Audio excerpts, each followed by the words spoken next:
السلام عليكم ورحمة الله وبركاته. حمدا لمن خلق الإنسان وعلمه البيان، والصلاة والسلام على رسول الله وعلى آله حزب الله وأصحابه جند الله، وبعد. فقد قال الله تعالى في القرآن العظيم والفرقان المجيد: أعوذ بالله من الشيطان الرجيم، بسم الله الرحمن الرحيم. إن الدين عند الله الإسلام. لخلق السماوات والأرض أكبر من خلق الناس ولكن أكثر الناس لا يعلمون. சங்கைக்குரிய அல்லாஹுவின் நல்லடியார்களே, எல்லாம் வல்ல அல்லாஹுவின் பேரருளும் நபிகள் நாயகம் ஸல்லல்லாஹு அலைஹி வஸல்லம் அவர்களது நல்லாசியும் நம் அத்தனை பேர் மீதும் நிலவுமாக. அல்லாஹும் அவனது ரசூலும் எந்தெந்த காரியங்களை எடுத்து நடக்க வேண்டும் என்று நமக்கு கட்டளையிட்டுள்ளார்களோ அவை அனைத்தையும் எடுத்து நடக்கவும், எவைகளை தவிர்த்து நடக்க வேண்டும் என்று உத்தரவு பிறப்பித்துள்ளார்களோ அவை அனைத்தையும் தவிர்த்து நடக்கவும் ஆரம்பமாக எனக்கும் உங்களுக்கும் நான் வசியத்து செய்து கொள்கிறேன். அல்லாஹ் தௌஃபீக் செய்வானாக. ஆமீன். சங்கையான பெருமக்களே, எல்லாம் வல்ல ரப்புல் ஆலமீன் அல்லாஹ் ஜல்ல ஷானஹு வ தஆலா அவனுடைய படைப்புகள் ஆச்சரியமானவை. அவன் படைத்திருக்கக்கூடிய படைப்புகளிலே இருக்கக்கூடிய நுட்பங்கள் மிகுந்த வியப்பிற்குரியவை. வானங்களை படைத்திருக்கிறான், அது பிரம்மாண்டமானது என்கிறான். லஹல்கு ஸமாவாதி வல் அர்த், வானங்களையும் பூமியையும் நாம் படைத்திருப்பது அக்பரு மின் ஹல்கின் நாஸ், மனிதர்களை படைத்திருப்பதை விட பெரியது என்கிறான். இப்போ மனித படைப்பே ஒரு பெரிய படைப்பு தான், ஒரு ஆச்சரியமான படைப்பு இல்லையா? இந்த மனித படைப்புகளை பற்றி பேசுவதாக இருந்தால் பல ஆயிரம் லட்சம் செய்திகள் குவிந்து கிடக்கிறது. இந்த மனிதனுடைய ஆற்றல், மனிதனுடைய சிந்தனை, மனிதனின் பார்வை, கேள்வி, நடை, பிடி, அவனுடைய பேச்சு, கேட்பது என்று ஒவ்வொன்றும் அதிசயத்தக்கவை. ஆனால் அதைவிட பிரம்மாண்டமானது என்கிறான் அல்லாஹ் வானங்களையும் பூமியையும் படைத்தது. வலாக்கின் அக்தரன் நாஸி லா யஅலமூன், ஆனாலும் மனிதர்களில் பெரும்பான்மையானோர் இதை பற்றி அறிவது இல்லை, சிந்திப்பதில்லை. என்னுடைய படைப்புகளை பற்றி அவர்கள் சிந்திப்பதே இல்லை என்கிறான். நாம் படைத்திருக்கக்கூடிய படைப்புகளில் இருக்கக்கூடிய நுட்பங்கள், அதிசயங்களை பற்றி அவர்கள் பார்க்கிறார்களா என்று அல்லாஹ் குறிப்பிடுகிறான். இன்றைய உரையில் நாம் அவன் படைத்திருக்கக்கூடிய உயிரினங்களை பற்றிய ஒரு சின்ன உரையை நிகழ்த்த இருக்கிறோம்.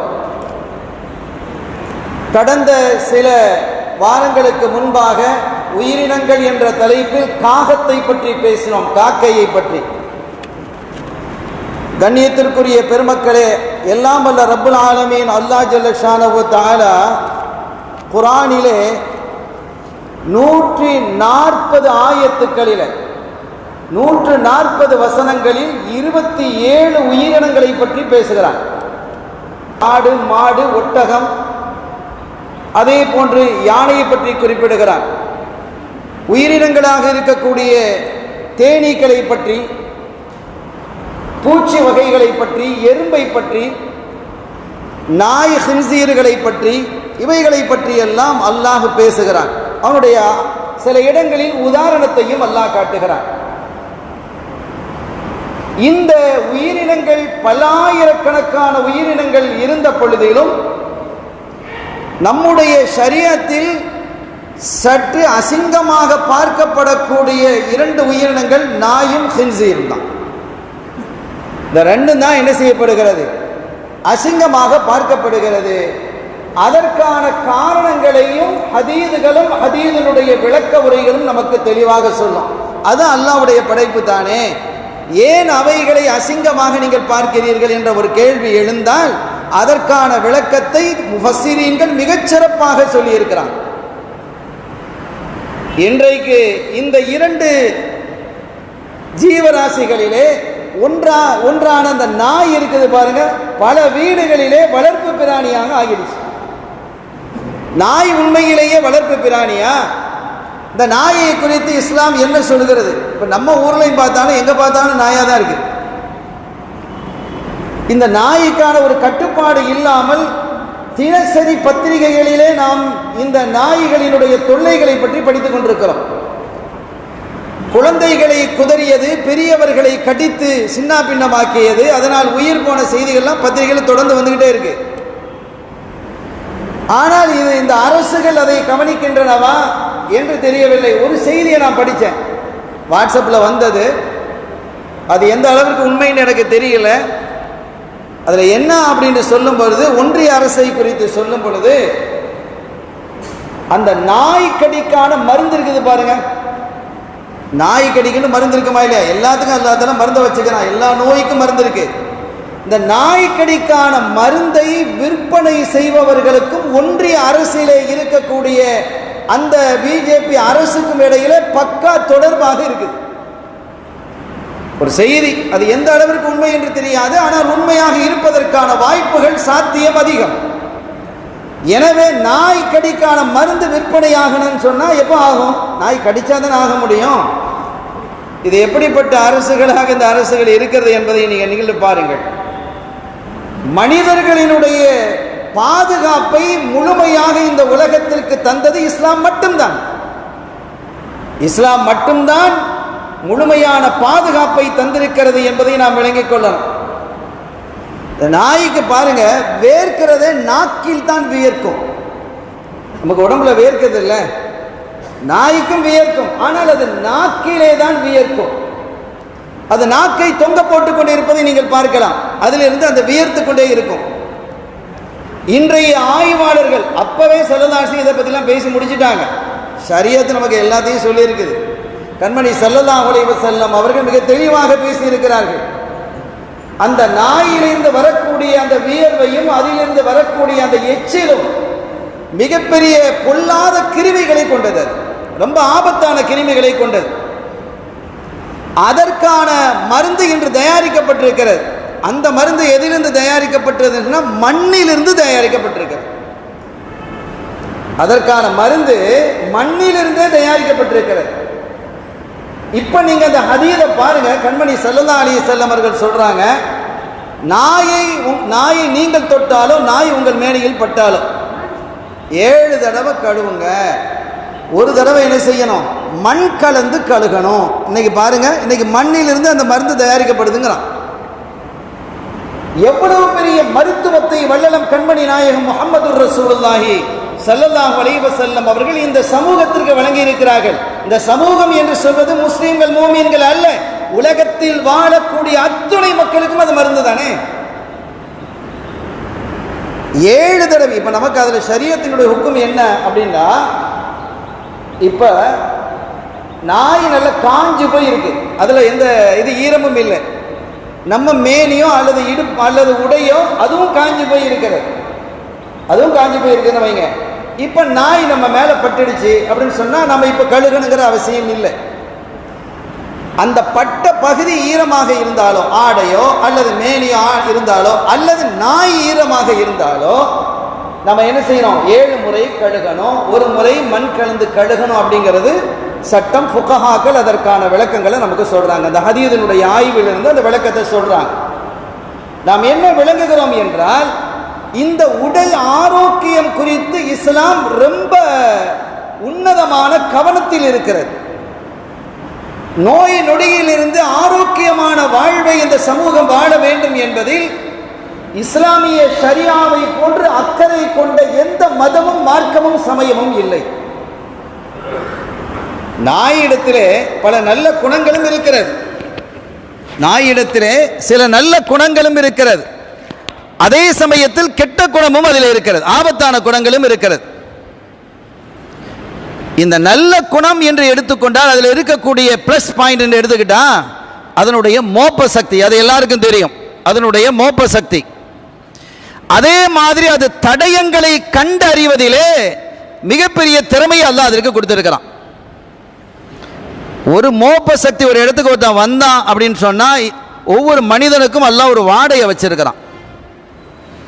மனிதனுடைய உடலிலே அல்லாஹு தஆலா ஒரு வாடையை வச்சிருக்கிறான். நமக்கு தெரியுமா? தெரியாது.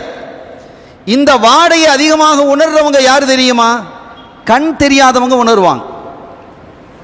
கண் பார்வை இல்லாதவர்களுக்கு ஒரு ஆள் அப்படி கிட்ட வரும் பொழுது அந்த மனிதனுடைய, அவங்க அத்தர் பூசுறது வளமையாக ஒரு அத்தர் பூசுவாங்க, அதை வச்சு எல்லாரும் கண்டுபிடிக்கலாம் அந்த இடத்துல வந்திருக்கிறாங்க அப்படின்னு. கண்மணி ஸல்லல்லாஹு அலைஹி வஸல்லம் தெருவிலே நடந்து போனால் இந்த தெருவில் ரசூலுல்லாஹ் நடந்து போயிருக்கிறாங்கிறது எல்லாருக்கும் தெரியும். ஏன்னா அந்த மனத்தை வைத்து கண்டுபிடிச்சிருவாங்க. நாம் அதை சொல்லவில்லை. இயல்பாகவே ஒரு மனிதனுக்கு வாடை என்பது இருக்கிறது. ஒவ்வொருக்கும் ஒரு சுமல் வச்சிருக்கிறான். கோடிக்கணக்கு, இன்னைக்கு 800 கோடி பேர் இருக்கிறான்னு சொன்னா 800 கோடி பேருக்கும் 800 விதமான வாசனை. இது பெரிய ஆச்சரியம் இல்லையா? அல்லாஹ்வுடைய குதிரத்து இல்லையா? இதை அறியக்கூடிய ஆற்றலை அல்லாஹ் தஆலா மனிதர்களில் யாருக்கு கொடுக்குறான்னா கண் தெரியாத சில மக்களுக்கு அல்லாஹ் கொடுக்குறான். அந்த அவனுடைய படைப்புகளிலே இது அதிகமாக வழங்கப்பட்டது எது என்று சொன்னால் நாய் தான். அதனால தான் போலீஸ் துறையில், காவல்துறையில் இந்த நாயை என்ன மோப்ப இதுக்கு அடிப்பிடிச்சுக்கிட்டே போகிறாங்க. அதே மாதிரி இன்னொன்று என்னன்னா, எவ்வளவு பெரிய பயிற்சிகளை அதை கொடுத்தாலும் கடும் பயிற்சிகளையும் தாங்கிக் கொள்ளக்கூடிய சக்தி அதுக்கு பயிற்சி கொடுக்குறாங்கல்ல போலீஸ் துறையில், காவல்துறையில், அந்த மாதிரி ஒரு கடும் சக்தி அதற்கு இருக்கிறது. எவ்வளவு சில மிருகங்கள் இருக்குது, பறவைகள், அதுக்கு பேசுறதுக்கு இந்த மைனா, இந்த மாதிரி கிளி, இதற்கெல்லாம் பேசுவதற்கு கற்றுக் கொடுப்பாங்க. ஒரு குறிப்பிட்ட காலத்தில் அதை விட அதை தாண்டி போக முடியாது, அதனால அது தாங்காது. சில வார்த்தைகளை பேசும், அதுக்கு மேலே பேச முடியாது.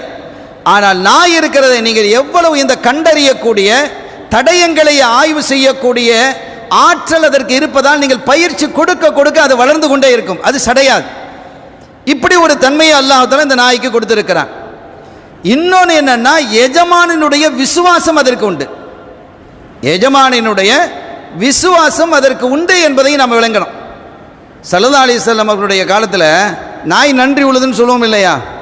அது உண்மைதான். அது ஸல்லல்லாஹு அலைஹி வஸல்லம் காலத்தில் ஒரு மனிதர் செத்து போயிட்டார், இறந்துட்டார். இவர் எப்படி இறந்தார் அப்படின்னு ரசூல் ஸல்லல்லாஹு கேட்குறாங்க. நாய் கடித்து இறந்தார். நாயகமே, இவருக்கு நாய் கடிச்சு போச்சு, நாய் கடித்து இவர் இறந்து விட்டார். அப்படியா, எப்படி அப்படின்னு ரசூல் கேட்குறாங்க. அப்போ அவங்க சொல்கிறாங்க, இவர் இன்னஹு வஸப அலா கனமி பனி ஸஹரா, பனு ஸஹரா கோத்திரத்தினுடைய ஆடுகளை திருடுவதற்காக இவர் வந்தார். ஆட்டை திருடுறதுக்காக வந்தார். ஃபஅഖத மின்ஹா ஷாத்தன், ஒரு ஆட்டையும் அவர் திருடிட்டு போனார். இப்போ இந்த ஆடு மேய்க்கிறவங்களாம் நீங்கள் பார்க்கலாம், நாய் வச்சுருப்பாங்க, பாதுகாப்பு கொண்டு நாய் வச்சுருப்பாங்க. ஃபவதப அலைஹில் கல்புல் மாஷியா, அவர் அந்த ஆட்டினுடைய பாதுகாப்புக்காக வைத்திருக்கக்கூடிய அந்த வேட்டை நாய் என்ன செய்தது? இவர் மீது பாய்ந்து இவரை கொன்றுவிட்டது. அப்போ எஜமானினுடைய விசுவாசம். அப்போ ஸல்லல்லாஹு அலைஹி வஸல்லம் அவர்கள் சொன்னாங்க, அப்போ இதுக்கு என்ன செய்யணும் அப்படின்னு கேட்கும்போது, அந்த எஜமானன் மீது குற்றமா, அந்த நாயினுடைய எஜமானனின் மீது குற்றமா அப்படின்னு வருமா இல்லையா? உங்கள் நாய் தானே எங்களை கடிச்சு போச்சு, செத்து போச்சுன்னு வம்பு வருமா இல்லையா? ஸல்லல்லாஹு அலைஹி வஸல்லம் சொன்னாங்க, கத்தல நஃப்ஸஹு, அவர் திருடத்தானே போனார், ஆகவே அவர் தற்கொலை செய்து கொண்ட மாதிரி தான் இது ஆகும். தற்கொலை இல்லைன்னாலும் கத்தல நஃப்ஸஹு, அவர் தன்னைத்தானே கொன்று விட்டார். வ அலாஅ தியதஹு, அதற்கான வேறு யாராவது கொண்டிருந்தால் நஷ்டஈடு வாங்கலாம், அந்த நஷ்டஈடுலாம் இதுக்கு கிடையாது, அதை வீணாகிட்டார். வ அஸா ரப்பஹு, தன்னுடைய ரப்புக்கு அவர் மாறு புரிந்து விட்டார். வ கான அகாஹு, திருட போனதின் காரணத்தினால் தன்னுடைய சகோதரருக்கு அவர் மோசடி செய்தார். அதோட மாத்திரமல்லாமல் ஸல்லல்லாஹு அலைஹி வஸல்லம் கடைசியில் சொல்றாங்க பாருங்க, வ கானல் கல்பு கைரம் மின்ஹு, அவங்க முடிக்கிறாங்க இந்த வார்த்தையை, இந்த நாய் இருக்குதே இந்த செத்து போன இவனை விட சிறந்தது அப்படின்னு சொல்லி முடிக்கிறாங்க ஸல்லல்லாஹு அலைஹி வஸல்லம். அப்போ அது எஜமானனுக்கு விசுவாசமா இருக்கு. இது அல்லாமல் இன்னொரு செய்தியும் வருகிறது. அருமையானவர்களே, இப்படி விசுவாசமாக இருக்கக்கூடிய ஒரு பிராணி தான் இந்த நாய் என்பதை நாம் விளங்கணும். இதில் இன்னொரு தன்மை என்னன்னா, பொதுவாக இந்த பிராணிகளை ரெண்டு விதமாக பிரிப்பாங்க. காட்டு பிராணி, நாட்டு பிராணி. இப்போ நாடுன்னா ஆடு இருக்குது, மாடு இருக்குது, ஒட்டகம் இருக்குது, இதெல்லாம் நாட்டு பிராணி, வீடுகளில் இருக்கக்கூடியது. பூனை இருக்குது, இந்த நாய் இருக்குது, இது காட்டு பிராணியாகத்திலையும் சேர்ப்பாங்க, நாட்டு பிராணியிலையும் சேர்க்கிறாங்க. ரெண்டுலையும் இதை சேர்க்கக்கூடியவர்களாக இருப்பாங்க. பொதுவாக வீடுகளிலே வளர்க்கக்கூடிய இந்த மிருகங்கள் இருக்கிறதே, பூனையாக இருக்கட்டும், ஆடு மாடு ஒட்டகங்கள், இதெல்லாம் ஓரளவு மென்மையாக இருக்கும். மாடு எல்லாத்தையும் சட்டுன்னு முட்டிடாது, அது ஏதாவது நோண்டா முட்டும். இந்த நாய் அப்படி இல்லையே. ஆடு ரொம்ப தெரியும், ஆடு, கோழி, சேவல், வாத்து, இவைகள்லாம் நாட்டு பிராணிகள், வீடுகளில் வளர்க்கப்படக்கூடியவை. ஆக இவைகளிடத்தில் கொஞ்சம் மென்மை இருக்கும், காட்டு பிராணிகளிடத்தில் கடுமை இருக்கும். இந்த நாயிட்ட ரெண்டும் கலந்து இருக்குங்கிறாங்க ஆய்வாளர்கள். அது காடு நாடு இந்த ரெண்டுலையும் இருக்கிறதுனால இதற்கு ரெண்டு விதமான தன்மையும் இருக்கும். சில சமயங்களில் எஜமானரோடு அப்படி கொஞ்சம் குழாயிட்டு இருக்கும், அந்த பிள்ளைகளோட அந்த வாட்ஸ்அப்லாம் பார்க்கலாம், விளையாடுற மாதிரி இருக்கும். சில ஒரு கட்டத்தில் அந்த பிள்ளை அந்த வீட்டு பிள்ளையே கடிச்சு போட்டுரும். அது நாயினுடைய தன்மை அது. எனவே இப்படிப்பட்ட ஒரு தன்மை உடையதாக இருக்கும். இந்த நாயில மாத்திரம் 225 வகைகள் இருக்கிறது. இதை ஏன் நாம் இங்கே பேசணும்னா, அல்லாஹ் சொல்கிறான், என்னுடைய படைப்புகளை நீங்கள் சிந்திக்க வேண்டாமா, நான் எப்படியெல்லாம் படைச்சிருக்கிறேங்கிறது நீங்கள் பாருங்க. அது இபாதத்து என்கிறது மார்க்கம், அது இபாதத்து என்கிறது மார்க்கம், அது வணக்கம்.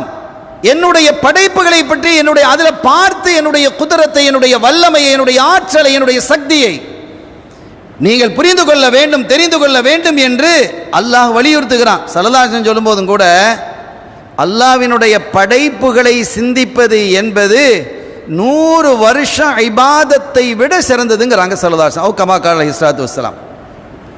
100 வருஷமா ஒருத்தன் இபாதத் செய்கிறான், அதை விட 1 மணி நேரம் உட்கார்ந்து அல்லாஹ்வினுடைய அந்த குதிரத்தை, வல்லமையை, ஆற்றலை அவன் சிந்திக்கிறான் என்றால், அதை பேசுகிறான் என்றால், அதை பற்றி தெரிந்து கொள்ள வேண்டும் என்கிறான். அல்லாஹ் எப்படியெல்லாம் படைச்சுக்கிறான் பாருங்க, நம்ம சொல்றோமா இல்லையா? இது இபாதத். எனவே காகத்தை பற்றி ஒரு நாள் பேசுகிறோம், இன்றைக்கு இந்த நாயை பற்றி நாம் பேசிக் கொண்டிருக்கிறோம். சங்கையான பெருமக்களே, இந்த நாய் 225 வகைகள். இதனுடைய நேரம், உயரம், அதனுடைய சில முடிகளை பார்த்தா அது நாயா பூனையாண்டு தெரியாது, குசு குசுன்னு முடியா இருக்கும், ஆடு மாதிரி இருக்கும், மாடு மாதிரிலாம் பெருசாக வளர்ந்துருக்கு, இப்படியெல்லாம் இருக்கிறது. இந்த நாயில ஸல்லல்லாஹு அலைஹி வஸல்லம் ஒரு நாயை வக்கூர் அப்படின்னு சொல்றாங்க, ஃபிக்ஹ்ல வரும், ஹதீதுகள்லையும் அது வருது. வக்கூர் என்று சொன்னால் அது பொல்லாத நாய், கரு நாயாக இருக்கும், அதனுடைய நெற்றியில வெள்ளப்பட்டிருக்கும், இந்த வெள்ளையா லேசா வெள்ளையா இருக்கும். இந்த நாயை குறித்து ஸல்லல்லாஹு அலைஹி வஸல்லம் அவர்கள் சொல்லும்போது ஷைத்தான், அந்த நாய் ஷைத்தான், அதை கண்டா கொல்லுங்கிறாங்க ஸல்லல்லாஹு அலைஹி வஸல்லம். கருப்பு நாயாக இருந்து அதனுடைய நெற்றியிலே வெள்ளைத்தன்மை இருந்தால் அந்த நாய் என்பது வக்கூர், அது ஷைத்தான், அதை கொல்லுங்கள், அதனால் இந்த சமூகத்துக்கு பெரிய ஆபத்து இருக்குது அப்படிங்கிற கருத்தில் கண்மணி நாயகம் முஹம்மதுர் ரசூலுல்லாஹி ஸல்லல்லாஹு அலைஹி வஸல்லம் அவர்கள் குறிப்பிடுகிறார்கள். அருமையான பெருமக்களே, இந்த நாய்களை ஃபிக்ஹாக்கள் சில சட்டங்களை எழுதுவாங்க. வேட்டையாடக்கூடிய நாயின்னு இருக்கு, வேட்டை நாய்கள். இப்போ சில நாய்களை நம்ம சில விஷயத்திற்காக ஷரியத்து எதற்காக அனுமதிச்சிருக்குதோ அதுக்காக பயன்படுத்தலாம். இப்போ உதாரணமாக தோட்டம் இருக்குது, திருடனை வந்துடுவான், அப்போ அதில் நாய் பாதுகாப்புக்கு நாயை வச்சுக்கலாமா, வச்சுக்கலாம். வேட்டையாடுறதுக்காக வேண்டி, இப்போ இந்த ஆடுகளை பாதுகாக்கிறதுக்காக வேண்டி இந்த மாதிரி. ஆனால் நாய் வளர்ப்புக்காக வேண்டி நாயை வைக்கக்கூடாது, செல்லத்திற்காக வேண்டி நாயை வைக்கக்கூடாது. இப்போ புசு புசுன்னு ஒரு நாய்கள் வருது இல்லை, வகை வகையான நாய்கள்லாம் இருக்கா இல்லையா, குசு குசுன்னு இருக்குது. இப்போ இதெல்லாம் எங்க நான் பாதுகாப்புக்கு அதுக்கு என்னெல்லாம் கொடுக்குறான், என்ன உணவு கொடுக்குறான், பிஸ்கட்டு, அது இது, பெட்டில் போய் படுக்க வைக்கிறான். இது மார்க்கத்தில் அனுமதிக்கப்பட்டது அல்ல. ஏன்னா எந்த நாயாக இருந்தாலும் அதிலிருந்து வரக்கூடிய அந்த நாவிலிருந்து வரக்கூடிய அந்த எச்சிலும் அதனுடைய வியர்வையும் பல நோய்களை உற்பத்தி செய்யக்கூடியது, அதற்கு அனுமதி இல்லை என்கிறது மார்க்கம். ஆனால் வேட்டையாட செல்வதற்கு அதை பழக்கப்படுத்தி இருப்பாங்க. இப்போ வேட்டையாட போகிறாங்க, ஒரு மான் இருக்குது, அதை பிடிச்சிட்டு வான்னு சொல்லி பிஸ்மில்லான்னு அனுப்பணும். அப்படி அனுப்பினால் அது பிடித்துட்டு வந்தால் அதை அறுத்து என்ன செய்யலாம், சாப்பிடுவதற்கு மார்க்கத்தில் அனுமதி இருக்கிறது. இந்த மாதிரி சில அனுமதிகள் இருக்குது. அதே மாதிரி ஸல்லல்லாஹு அலைஹி வஸல்லம் அவர்கள் ஒரு எச்சரிக்கையும் செய்கிறாங்க. எந்த வீட்டில் நாய் இருக்கிறதோ அந்த வீட்டில் ரஹமத்துடைய மலக்குமார்கள் வரமாட்டாங்க.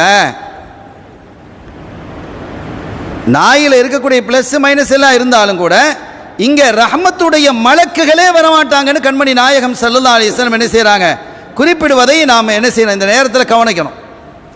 ஏன்னா அந்த நாய் இருக்கிறது, அது சில சமயங்கள் அது மென்மையாக இருந்தாலும், சில சமயங்களில் பல சமயங்களில் மென்மையாக இருந்தாலும், சில சமயங்களில் காட்டுத்தனமாக மாறிடும், முரட்டுத்தனமாக மாறிடும். அது அது நாய் தானே, அது வேற என்ன இருக்கு. எனவே அது அதனுடைய குணத்தை காட்டிவிடும் என்பதால் அதை நீங்கள் என்ன கொஞ்சம் குழாவக்கூடாது, அதை நீங்கள் என்ன செய்யக்கூடாது, வளர்க்கக்கூடாது. ஆசைக்காக, ஒரு அழகுக்காக இதெல்லாம் வளர்ப்பதற்கு மார்க்கத்தில் அனுமதி இல்லை என்று மார்க்கம் நமக்கு தெளிவாக சொல்லுகிறது. இதனுடைய கூர்மை இருக்கிறதே, இதனுடைய கூர்மை, பல்லினுடைய கூர்மை, அந்த கூர்மையை கூர்மைக்கே ஒரு உதாரணமாக சொல்லுவாங்க. அவ்வளவு எவ்வளவு கடினமான இதாக இருந்தாலும் அதை கீறி கிழிச்சிடும். இதில் இருக்கக்கூடிய மைனஸை பற்றி சொல்லும் பொழுது, இந்த நாய்கிட்ட இருக்கக்கூடிய கெட்ட குணம் என்ன தெரியுமா? இறைச்சியிலேயே கெட்டு போன இறைச்சியைத்தான் விரும்பி சாப்பிடும். கெட்டு போன, இத்து போன, நாசமாக போன, அழுகி போன அந்த இறைச்சிகளை விரும்பி சாப்பிடும். மற்ற இறைச்சிகளையும் சாப்பிடும், ஆனால் கெட்டு போன இறைச்சியை விரும்பி சாப்பிடும் என்பது மாத்திரமல்லாமல் தானே வாந்தி எடுத்து அந்த வாந்தியை அது சாப்பிடும். இந்த மாதிரி தீய குணங்கள் அதிடத்தில் இருக்கிறது. அல்லாஹ் தஆலா தன்னுடைய குர்ஆனிலே 2 விதமாக இதை பற்றி குறிப்பிடுகிறான். அஸ்ஹாபுல் கஹ்ஃப், கஹ்வுடைய கஹ்வாசிகள், குகைவாசிகள் இருக்கிறாங்கல்ல, அவங்களை குறித்து சொல்லும் பொழுது அதில் ஒரு நாய் அதில் இடம்பெறுது. அந்த அஸ்ஹாபுல் கஹ்வாசிகளோட ஒரு நாயும் போச்சு. அந்த நாயும் போனது, அவங்க குகைக்குள்ளே இருந்துட்டாங்க. குகைக்கு வெளியில் இது இருந்தது. அந்த குகைக்குள்ளே வெளியில் இருக்கும்போது அவர்களுக்கு யாராவது அதை உள்ளே போகிறதுக்கோ விவகாரம் பண்ணுறதுக்கோ வந்தால் இந்த நாய் என்ன செய்யும், உடனடியாக அவர்களை தாக்கும். உடனடியாக அவர்களை தாக்கி என்ன செய்யும், அந்த இடத்தை விட்டு அவர்களை அப்புறப்படுத்தி விடும் என்பதை நாம் பார்க்கிறோம். குர்ஆன் ரப்பல் ஆலமீன் அந்த வரலாறை அற்புதமாக சொல்லுகிறான். இது ஒரு நாயினுடைய அந்த விசுவாசம், எஜமானிய தன்மை, எஜமானர்கள் மீது அது விசுவாசமாக இருக்கிறத காட்ட முடிகிறது. இன்னொரு இடத்துல அந்த நாயை பற்றி சொல்லுகிறான். ஃபமஸலுஹு கமஸலில் கல்ப் இன் தஹ்மில் அலைஹி யல்ஹஸ் அவ் தத்ருகுஹுல் யல்ஹஸ். அவருக்கு ஒரு உதாரணம் என்ன தெரியுமா? ஒரு ஆள் அல்லாஹ் சொல்லிட்டு வர்றான். அவருக்கு உதாரணம் என்ன தெரியுமா? நாயை போன்றவர். நீங்க அதை சும்மா விட்டாலும் நாக்க தொங்க போடும், அடிச்சாலும் நாக்க தொங்க போடும் அப்படின்னு அல்லாஹ் சொல்றான். இது யாரு அப்படின்னு சொன்னா, மூசா அலைஹிஸ்ஸலாம் அவர்களுடைய காலத்திலே வாழ்ந்த பல்ஆம் இப்னு பாஊர். பல்ஆம் இப்னு பாஊர் ஒருத்தர் வாழ்ந்தார். அவர் யாருன்னு கேட்டால் ஒரு பெரிய விலாயத்து பெற்றவராக இருந்தார், அவுலியாவர். ஆனால் அவருடைய கடைசி நிலைமை எப்படி ஆயிடுச்சுன்னு கேட்டா, அவருடைய கல்புல ஒரு பெருமை வந்தது. அவருடைய கல்புல என்ன செய்தது, ஒரு பெருமை ஏற்பட்டது. அவரை பற்றி முஃபஸ்ஸீரீன்கள் எழுதுறாங்க, அமர்ந்த இடத்தில் இருந்து லவ்ஹுல் மஹ்ஃபூலை பார்ப்பார். ஒரு ஆள் வந்தான்னா அவங்களுடைய நிலைமை என்ன, இவருக்கு ஹால் ஹயாத் எவ்வளோ நாள் இருக்குது, ரிஸ்க் என்ன, கல்யாணம் முடிப்பாரா இல்லையா, என்ன வம்பு வருமா, வழக்கு வருமா, நோய் வருமா என்பதையெல்லாம் லவ்ஹுல் மஹ்ஃபூல் இருக்குமா இல்லையா, அதை அமர்ந்த இடத்தில் இருந்தே அவர் சொல்லக்கூடிய அளவிற்கு ஆற்றல் பெற்றவராக அவர் இருந்தார். அவ்வளவு பெரிய சக்தி அல்லாஹ் அவர்களுக்கு கொடுத்திருந்தான். யாருக்கு? இந்த பல்ஆம் இப்னு பாஊர். பல்ஆம் இப்னு பாஊர் என்பவருக்கு இவ்வளவு பெரிய சக்தியை அல்லாஹ் கொடுத்திருந்தான். அப்ப அவர் எவ்வளவு சுக்ர் செய்து கொண்டு இருக்கணும், எவ்வளவு இறைவனுடைய இறுக்கத்தில் இருந்தார். ஆனால் அவருடைய ஒரு கட்டத்தில் கல்பில் அல்லாஹ் தஆலா பெருமையை கொண்டு போட்டான். பெருமை பெரிய ஆபத்து. கண்மணி ஸல்லல்லாஹு சொல்லுவாங்க, யாரிடத்தில் பெருமை இருக்கிறதோ அவங்க சொர்க்கம் போக முடியாது அப்படின்னு. சில கட்டத்தில் கண்மணி நாயகம் ஸல்லல்லாஹு அலைஹி வஸல்லம் அவர்கள் தன்னை குறித்து சில பெருமையான செய்திகளை சொல்லுவாங்க. அல்லாஹ் சொல்ல சொன்னா அதனால சொன்னாங்க. சொல்லிட்டு சொல்லுவாங்க, வலா ஃபஹர், நான் பெருமைக்காக சொல்லவில்லை அப்படிம்பாங்க. எவ்வளவு பணிவு பாருங்க. இது பெருமையா எடுத்துக்கிட்டாங்க. அவன் சொல்றான் அதனால நான் சொல்றேன். நான் அபுதுங்கிறாங்க, நான் அடிமை. அடிமைங்கிறது எல்லாரும் அடிமை தான். ஸல்லல்லாஹு அலைஹி வஸல்லம் அவர்கள் தன்னை நபி ரசூல் என்று சொல்வதை விட நான் அல்லாஹ்வின் அடிமை என்று சொல்வதிலே சந்தோஷப்பட்டாங்க. அப்படி ஒரு தன்மை உடையவர்களாக இருந்தாங்க. ஆக பல்ஆம் இப்னு பாஊர் எப்படி இருந்தார்னா, மிகப்பெரிய அறிவு ஆற்றல் கொடுக்கப்பட்டவராக இருந்தார். அவருக்கு முன்னால் 10,000 கிதாபுகள் விரிச்சு வச்சிருக்கோம். அப்படின்னா என்ன, 10,000 ஸ்டூடெண்ட்ஸ் இருப்பாங்க. அவர் சொல்றது எல்லாருக்கும் விளங்கும். இங்க 10,000 பேர் இருக்க மாட்டாங்க, மைக் இல்லைன்னா விளங்குமா?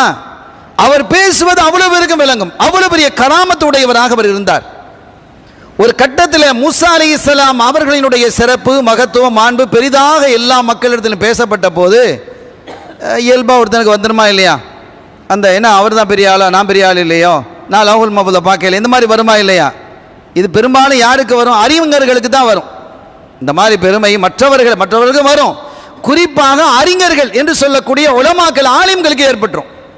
இது பெரிய ஆபத்தான ஒரு விஷயம். ஏன்னா அவர் என்ன பெரிய ஆளோ, இவர் பெரிய ஆளோ அப்படின்ட்டு அது யாரு? இதில் ரொம்ப ஆபத்தான ஒரு நிலை அது. அப்படிப்பட்ட நிலையில் அவருக்கு அது ஏற்பட்டது. அப்படி ஏற்பட்டு ஒரு கட்டத்தில் இவருக்குன்னு ஒரு கூட்டம் இருப்பாங்களா இல்லையா? யார் கட்சி ஆரம்பித்தாலும் அதில் போய் நம்ம மக்கள் சேருவாங்களா இல்லையா? அதை மாதிரி அவருக்குன்னு ஒரு கூட்டம் இருந்தது. அவங்கெல்லாம் சேர்ந்து என்ன சொன்னாங்க, சரி மூசா அலைஹிஸ்ஸலாம் அவர்களுடைய சிறப்பு உலகம் முழுவதும் பெருசாக பரவிக்கிட்டு இருக்குது, அவங்கள நிறைய பேர் பின்பற்றுறாங்க, லட்சக்கணக்கான பேர் கோடிக்கணக்கான பேர் பின்பற்றுவாங்க போல இருக்குது, அதனால் நம்ம என்ன செய்யலாம், நம்முடைய எண்ணிக்கை குறைஞ்சிரும். ஆகவே உங்களுடைய துவா தான் மக்பூல். இவங்க கேட்ட துவாலாம் மக்பூல். பலாம் இப்னு பாவூர் துவா கேட்டால் மக்பூல் ஆகிடும், அல்லாஹ் கபூல் செய்கிறான். அதனால் அவருக்கு எதிராக நீங்கள் துவா செய்யுங்க. யாருக்கு எதிராக? ஒரு நபிக்கு எதிராக துவா செய்ய முடியுமா? அந்த இடத்துல அவன் மூளை பழுதா போச்சு. அவர் கையை உயர்த்தினார், கையை வைத்து பதுவா செஞ்சார். மூசா அலைஹிஸ்ஸலாம் அவர்களுக்கு எதிராக துவா கேட்டார். அப்படி கேட்கும்போது நாவை அல்லாஹ் பிரட்டிட்டான். இந்த நாவு பிரண்டுடுச்சு, பிரண்டு அவருடைய நாவு தொங்கிடுச்சு. அதைத்தான் அல்லாஹ் சொல்றான், ஃபமஸலுஹு கமஸலில் கல்ப், அவருக்கு ஒரு உதாரணம் நாயை போன்றது என்று அல்லாஹ் சொல்றான். கண்ணியத்திற்குரியவர்களே, அந்த மாதிரி ஒரு நிலை, பெருமை என்பது ஒரு மனிதனுக்கு வரக்கூடாது என்பதில் இங்கே நம்ம கவனமாக இருக்கணும். சையதுனா ஹஸனுல் பஸரி ரலியல்லாஹு தஆலா அன்ஹு அவர்கள் இந்த நாயை குறித்து பேசும் பொழுது அதனிடத்தில் 10 நற்குணங்கள் இருக்கிறதுங்கிறாங்க. அதை சொல்றதுக்கு நேரம் இல்லை. 10 நற்குணங்கள் இருக்கிறது என்று அவங்க குறிப்பிடுறாங்க. அதில் ஒன்று, இரவிலே அது விழித்து நிற்கும், நடுநிசில் அது விழிச்சு நிற்கும், பாதுகாக்கும். அப்போ இறைவனை அது வணங்கும் அப்படிங்கிற மாதிரி இரவிலே விழித்து இருக்கிறதுங்க சூஃபியாக்களினுடைய தன்மை இல்லையா? நடுநிசையில விழிச்சு அல்லாஹ்வை வணங்கி கொண்டு இருப்பது என்பது சூஃபியாக்களினுடைய தன்மை. அந்த தன்மை அதற்கு இருக்கிறது, நன்றி விசுவாசம் அதற்கு இருக்கிறது என்றெல்லாம் சில விஷயங்களை அவங்க என்ன செய்கிறாங்க, சையதுனா ஹஸனுல் பஸரி ரலியல்லாஹு அன்ஹு சொல்கிறாங்க. ஒரு நாள் அவங்களுடைய சீடர்களோட ஒரு பாதையில் போகிறாங்க, எதிர்த்தாப்புல நாய் வருது. அது ஒரு சின்ன பாதை, நாம என்ன செய்வோம், கல் எடுத்து அடிப்போம், நாய் அந்த பக்கமாக விரட்டி விட்டுருவோம். இது ஒரு பெரிய பாவமோ தப்போ இல்லை. ஆனால் ஹஸனுல் பஸரி ரலியல்லாஹு தஆலா அவர்கள் ஒதுங்கி நின்று அந்த நாய்க்கு மரியாதையாக அது போகிறதுக்கு வெளியிட்டுட்டு அது போனதுக்கு பிறகு இவங்க போகிறாங்க. நமக்கு பெரியவங்க வந்தால் நம்ம ஒதுங்கி வழி விடுவோம் இல்லையா? அதை போல் இது பெரியவங்களா, நாய் தானே அப்படின்னு அவங்க பார்க்கல. அப்போ அவங்களிடத்தில் அந்த சீடர்கள் கேட்குறாங்க, முரீதீன்கள் கேட்குறாங்க, இந்த நாய்க்கு போய் இவ்வளோ மரியாதையா அப்படின்னு கேட்ட பொழுது, நான் மூமினாக மரணிப்பேனா இல்லையா அப்படின்னு கேட்குறாங்க தன்னோட முரீதீன்கள் இடத்துல. தெரியாது. அல்லாஹ் என்னை பொருந்திக் கொள்வானா இல்லையா தெரியாது. நான் சொர்க்கவாதியா நரகவாசியா அப்படின்னு கேட்குறாங்க. தெரியாது. இப்படி தான் நானும் இருக்கிறேன், எனக்கும் தெரியாது. எவ்வளோ பணிவு பாருங்க, எவ்வளோ பெரிய மகானவங்க, அல்லாஹ்வுக்கு எவ்வளோ குர்பானவர்கள். ஹஸனுல் பஸரி ரலியல்லாஹு தஆலா அவங்க சொல்றாங்க, அல்லாஹ்விடத்திலே நான் பொருத்தமாகி சொர்க்கத்துக்கு உரியவனாக இருப்பேனே, ஆனால் இந்த நாயை விட நான் உயர்வானவன். அல்லாஹ்வினுடைய பொருத்தத்திற்கு ஆளாகாமல் சொர்க்கம் போகாதவனாக இருந்தால் என்னை விட இந்த நாய் மேலானது. இதில் யார் மேலானது யார் கீழானதுன்னு எனக்கு தெரியலையே, அதனால அது என்ன செய்யட்டும் போட்டு மரியாதையாக நான் என்ன செஞ்சிட்டேன், வழி விட்டுட்டேன்டாங்க. யார்? ஹஸனுல் பஸரி ரலியல்லாஹு தஆலா. ஸல்லல்லாஹு அலைஹி வஸல்லம் அவர்கள் மதீனா ஷரீஃபிலிருந்து மக்கத்துல் முக்கர்ரமாவுக்கு போகிறாங்க. பெரிய கூட்டத்தோடு சஹாபிகளை அழைச்சிக்கிட்டு போகிறாங்க. போகும்பொழுது ஒரு இடத்துல ஜுஐல் என்று சொல்லக்கூடிய ஒரு சஹாபி அழைச்சிங்க, நீங்கள் எங்கே நில்லுங்க, நீங்கள் என்ன செய்யுங்க, எங்கே நில்லுங்க, நேராக சஹாபிகள்லாம் அப்படி வரும்போது இப்படி வர விடாதீங்க, கொஞ்சம் சுற்றி வர சொல்லுங்க அப்படின்ட்டாங்க. அதே மாதிரி அவங்க சஹாபிகள்லாம் சுற்றி வர்றாங்க. என்னன்னா அதுக்கு முன்னால் கொஞ்சம் அங்கே பக்கத்தில் ஒரு நாய் தன்னுடைய குட்டிகளுக்கு பால் கொடுத்து கொண்டிருக்கிறது. அப்போ சஹாபிகள் ஒட்டகத்தில் வர்றாங்க, குதிரையில் வர்றாங்க, அப்படி மேலே பார்த்துட்டு வரும்போது நீ இருக்கிறது தெரியாது. ஒருவேளை தாய் நாய் ஓடிட்டாலும் கூட குட்டி நாய்கள் செத்து போயிடும். கருணையோடு ஸல்லல்லாஹு அலைஹி வஸல்லம் அந்த இடத்துல பார்க்குறாங்க. கருணை என்பது வேறு. ஆனால் கருணை என்பதற்காக வீட்டில் பெட்ரூமில் கொண்டு வச்சுக்கிற கூடாது. எவ்வளவு தெளிவாக ஸல்லல்லாஹு அலைஹி வஸல்லம் நமக்கு சொல்றாங்க. அதன் மீது நீங்கள் ஜீவராசிகள் மீது கருணை காட்டுங்கள், அதே சமயத்தில் நீங்கள் எச்சரிக்கையாகவும் இருங்கள். ரொம்ப அழகான பேலன்ஸ் பண்ணி இந்த மாதிரி ஜீவராசிகளோடு நாம் எப்படி இருக்க வேண்டும் என்பதை மிக தெளிவாகவும் அழகாகவும் நமக்கு கற்றுத்தந்தவர்கள் வல்லலம் கண்மணி முஹம்மதுர் ரசூலுல்லாஹி ஸல்லல்லாஹு அலைஹி வஸல்லம் அவர்கள் என்பதை இந்த நேரத்தில் நான் உங்களுக்கு சொல்லுவேன். கடைசியாக ஒரு தடவை ஸல்லல்லாஹு அலைஹி வஸல்லம் தொழு வச்சுக்கிட்டு இருக்கிறாங்க, ஒரு பொது வெளியில் தொழு வச்சுக்கிட்டு இருக்கிறாங்க. பயணம் போகும்போது நடக்குமா இல்லையா, சஹாபிகள் தொழுதுகிட்டு இருக்கிறாங்க. அந்த சமயத்தில் ஒரு நாய் குறுக்க போயிடுச்சு. தொழு வச்சுட்டு இருக்கிறாங்க, ரசூலுல்லாஹ்க்கு முன்னால் அப்படி நாய் ஒரு குறுக்க போகுது. குறுக்கில் அது கிராஸ் பண்ணது தான் தாமதம், சுருண்டு செத்து போயிடுச்சு. தொழுகை முடிந்த பிறகு ஸல்லல்லாஹு அலைஹி வஸல்லம் அவர்கள் கேட்டாங்க, அந்த துஆவை ஓதுனது யாருப்பா அப்படின்னு கேட்குறாங்க. யார் அதை ஓதினால் அப்படின்னு கேட்குறாங்க. அப்போ ஒரு சஹாபி இருந்து, நாயகமே நான் ஓதுனேன், அது ஒரு துஆ. ஏன் அப்படி ஓதுனீங்க அப்படின்னு கேட்கும்போது, உங்களுக்கு முன்னால் இந்த நாய் போகிறத என்னால் தாங்க முடியல நாயகமே, நீங்கள் தொழுதுகிட்டு இருக்கும்போது இந்த நாய் போகிறது தாங்க முடியல, அதனால் என் ரப்ப இடத்துல நான் என்ன செஞ்சிட்டேன், துஆ செஞ்சேன் ரசூலுல்லாவுக்கு முன்னால். ஏன்னா ஸல்லல்லாஹு அலைஹி வஸல்லம் சொல்கிறாங்க, நான் இறைவனுடைய தூதர் என்பதை எல்லா ஜீவராசிகளும் அறிந்திருக்கிறது, முழுமையாக அறிந்திருக்கிறது. அப்படி அறியாத ஜீவராசிகள் யார் இருக்கிறான்னா மனிதர்களும் ஜின்களும் தான். இப்போ ரசூலுல்லாவை ஏற்றுக்கொள்ளாத எத்தனை மக்கள் இருக்கிறாங்களா இல்லையா? அதிகமான பேர் ஏற்றுக்கொள்ளாதவர்கள் தானே. இப்போ 800 கோடி மக்கள் இருந்தாலும் இஸ்லாத்தை ஏற்றுக்கிட்டவங்க எத்தனை பேர்? 200 கோடி 600 கோடி பேர் மறுக்கிறானே. ஸல்லல்லாஹு அலைஹி வஸல்லம் ஏற்றுக்கிட இல்லையே. அதே மாதிரி ஜின்களும் அப்படித்தான். என்னை அறியாதவர்கள் யார் என்றால் ஜின்களும் மனிதர்களும் தான், மற்ற எல்லாமே அறிந்திருக்கிறது. அப்படி அறிந்திருக்கக்கூடிய இந்த நாய் இப்படி கிராஸ் பண்ணி போகலாமா அப்படின்னு அவங்க சிந்திக்கிறாங்க. யார் சிந்திக்கிறான்? அந்த சஹாபி சிந்திக்கிறாங்க. கண்மணி நாயத்துக்கு முன்னால் இது போகிறதா அப்படின்னு, யா அல்லாஹ் நீ அந்த நாயை என்ன பண்ணுவியோ அதை வேலையை முடிச்சிடு அப்படிங்கிற மாதிரி ஒரு துஆவை செஞ்சாங்க. அந்த இடத்துல அது சுருண்டு செத்து போய் விட்டது என்று சொன்னபோது, நீங்கள் கேட்ட துஆவால் தான் இந்த நாய் இறந்தது அப்படிங்கிறாங்க. அதே மாதிரி ஒரு நம்ம தனிமையில் நம்ம போயிட்டுருக்கிறோம், எத்தாப்புல நாய் வருது, ஒரு நடுநிசையில் வந்து இறங்குறோம், பஸ்ஸில் வந்து இறங்குறோம், நம்ம வந்துக்கிட்டு இருக்கிறோம், நாய் அது நாய் முழிச்சிக்கிற டைம் தானே, நாயுடைய நேரம் தானே, அதற்கான காலம். அதை எதிர்த்து வரும்போது கல்புகும் பாசித்தும் திராஹி பில் வசீத் அப்படின்னு அந்த காவல வரக்கூடிய அந்த வசனத்தை ஓத சொல்கிறாங்க. ஓதனா அப்படியே அடங்கிடும். அது அப்படியே என்ன செஞ்சிடும், அது அப்படியே அமைதியாயிடும். கல்புகும் பாசித்தும் திராஹி பில் வசீத் என்ற அந்த வசனத்தை ஓதினால் அந்த நாயிடமிருந்து உங்களுக்கு தங்கடம் ஏற்படாது என்ற செய்திகளும் அறிஞர்களால் நமக்கு சொல்லப்பட்டிருக்கிறது. இப்படி பல செய்திகள் இருக்கிறது. அருமையான பெருமக்களே, இப்படிப்பட்ட ஒரு பாதுகாப்பான வாழ்க்கையை இந்த சமூகத்திற்கு தந்தது என்பது இஸ்லாம் மட்டும்தான். எனவே இவ்வளவு பெரிய நியாமத்தான அற்புதமான மார்க்கத்தை பெற்றிருக்கக்கூடிய நாம், அல்லாஹும் அவனுடைய திருத்தூதர் ஸல்லல்லாஹு அலைஹி வஸல்லம் அவர்களும் நமக்கு எவைகளையெல்லாம் போதித்திருக்கிறார்களோ அந்த வழியிலே நாம் நடந்து இறைவனுடைய அந்த நெருக்கத்தையும் ஸல்லல்லாஹு அலைஹி வஸல்லம் அவருடைய பேரன்பையும் பெறுவோமாக. எல்லாம் வல்ல அல்லாஹ்வின் அருளையும் ஸல்லல்லாஹு அலைஹி வஸல்லம் ஷஃபாத்தையும் பெறுவோமாக. வ ஆகிரு தஅவானா அல்ஹம்துலில்லாஹி ரப்பில் ஆலமீன். வஸ்ஸலாமு அலைக்கும் வரஹ்மத்துல்லாஹி வபரகாத்துஹு.